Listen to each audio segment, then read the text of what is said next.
What is up, everyone? Welcome back to an awesome Saturday here on FryerPod. So, I had some interesting things go on this week, and I wanted to talk about a couple of them, maybe one in particular. But so, I was a chef for a long time, and I'm still in the food industry. And one of the things that I always think about um, is how fucking difficult it is to open a restaurant. And if it was easy, everyone would do it, right? I may have talked about this on one of my previous episodes on the podcast, but I have I am in sales and I help restaurant owners, get the best products that they can for their proteins and whatnot. But I have one of this new customer in particular, and their business is ramping up like it as typically what would happen on on a restaurant opening is that there's a buzz and then people get excited, and at the beginning it's a little bit busy, and then it kind of tapers off and like levels out and what have you.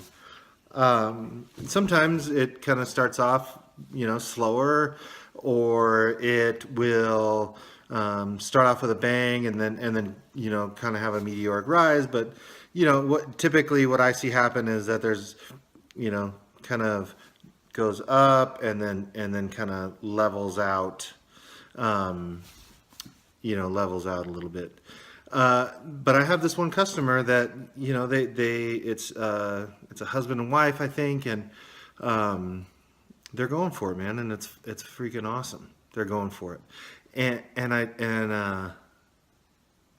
I always have had respect for people that were able to just freaking get after it and go after their dreams and not be denied, like this couple that I'm working with.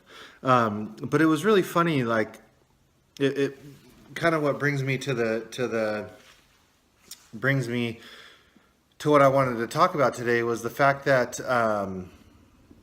sometimes people don't understand how hard it is to open a fucking restaurant or work in the restaurant business, period. And not to say that, and please understand, I'm not discounting anyone's job, but restaurants in general, a lot of volatility, a lot of perishable items, the service that get, the people that work in the service industry and the food service industry tend to be a little bit kind of attracts vagrancy, if you will.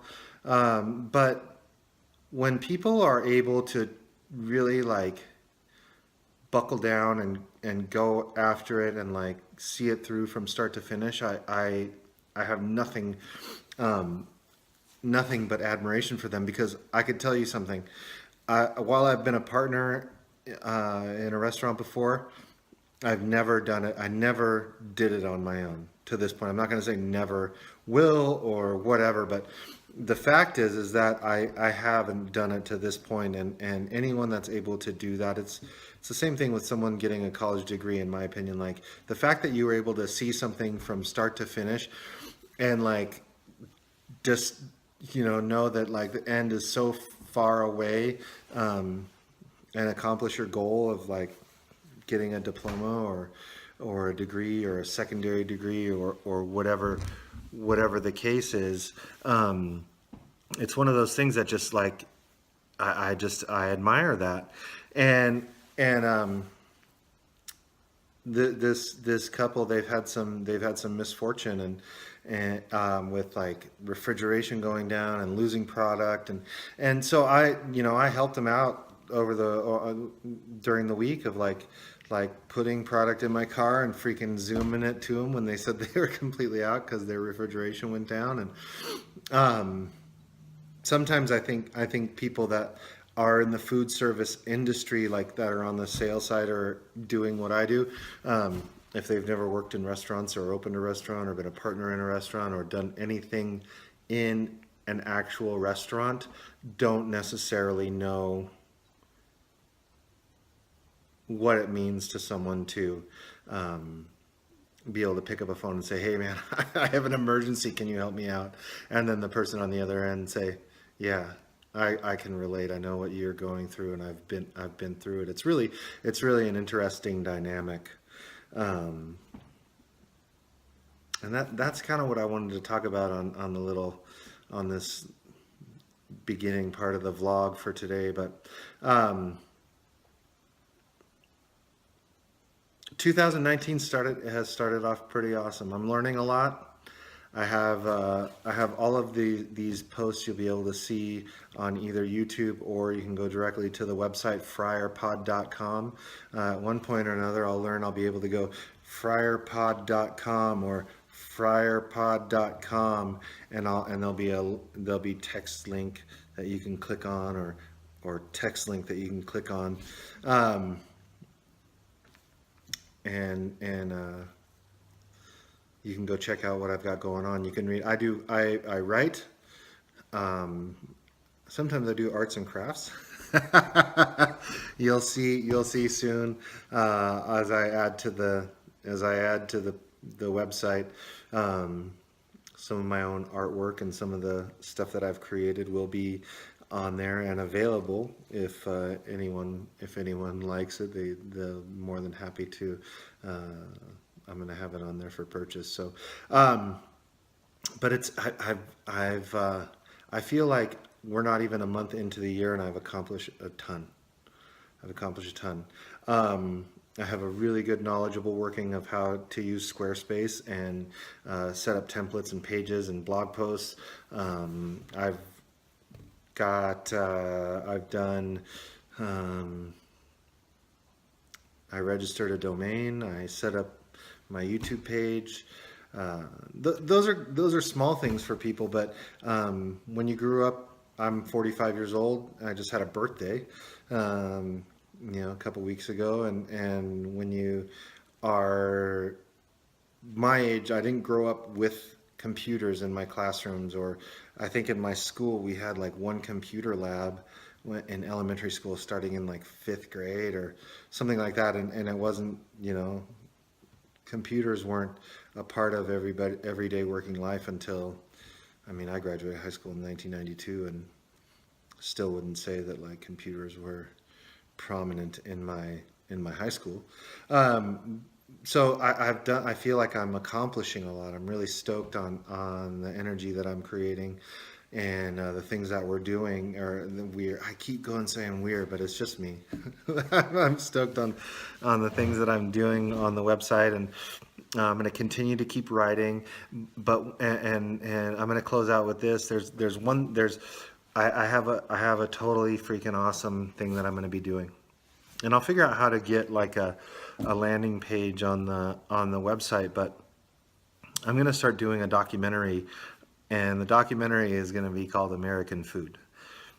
And what I want to talk about is something that I talked about on the last video post, was that um, the most of the people that work in the back of the house in a majority of restaurants across the country, they're not from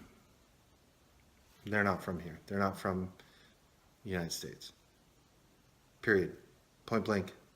Walk into walk into any restaurant, and you'll see probably almost every, not almost, but I mean, there's where I live in Salt Lake County and in Utah County.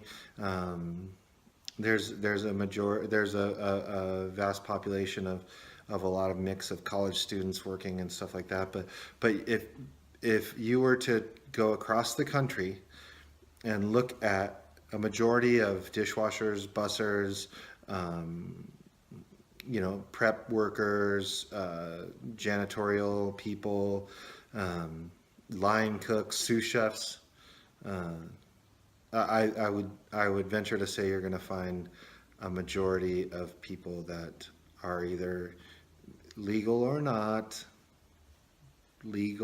not, it doesn't matter. They're not from here. And those are the people that are making your freaking awesome French cuisine, or your awesome sushi rolls, or um, working at the American steakhouse or the Mexican restaurant or whatever. I'm just so fascinated. Um, I'm fascinated by the culture of people that I was able to connect with through my 25 years in the restaurant industry. Some of the most genuine, awesome people that I've ever come across, and I'm going to start um, highlighting people that I know and people that I meet, and kind of start to give a little bit more taste of like what is actually happening um, behind the scenes. I think it's worth it's really worth telling, in my opinion, and you can watch or not. It doesn't bother me, but I'm going to tell the story because I think it's an important story to tell. So, cheers as I enjoy this lovely hot cup of coffee on this Saturday. I hope you all have a great week. Look for more stuff coming up. As I said, like, this is a journey for me, and I'm just getting started on this vlogging and on the video documentary that I'm going to be doing on, all this stuff. I will still keep podcasting. Don't you worry about that. But sometimes when I don't have guests, I'll be doing this, or sometimes I'll just be podcasting and rambling. And keeping it going. So I hope you guys have a great week, and I'll talk to you soon. Peace.